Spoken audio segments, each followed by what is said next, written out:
Kenya Airways has been loss-making since the year ended March 2013. Since then, the airline has had a change of management teams, but the loss-making streak has continued. Let's stop this cheap propaganda that is being peddled.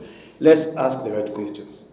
Let's get clarity on why Kenya Airways is always making such astronomical losses. Among issues that have been cited for the losses at Kenya Airways is flight delays or cancellations occasioned by insincerity on the part of the pilots. What has been blamed on flight cancellations is 182 million shillings.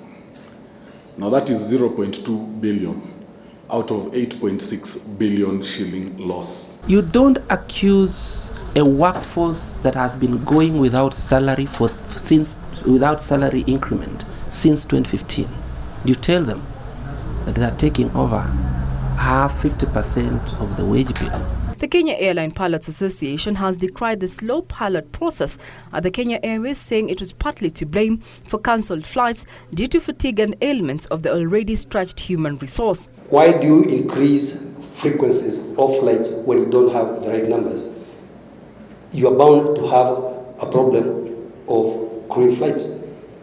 CALPA says Kenya Airways has 430 pilots against a target of 600 pilots. The pilots are calling for an audit of Kenya Airways operations and a thorough investigation of subsequent management over recurrent losses.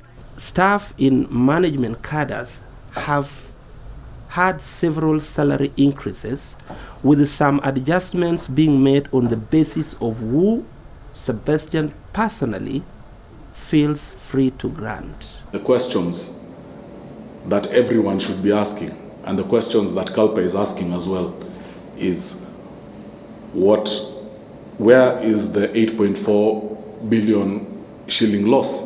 In July, the National Assembly unanimously voted to approve the recommendation by the Transport Committee for nationalization of Kenya Airways. 23 years later, as the nationalization debate takes center stage, stakeholders are calling for inclusivity.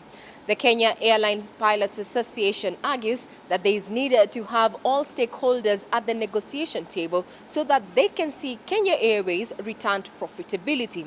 So long as the nationalization process is going to change the fortunes of Kenya Airways, we're not opposed to it. Actually, it's a good idea. Regina Wanyaragita reporting for Channel 1 Business.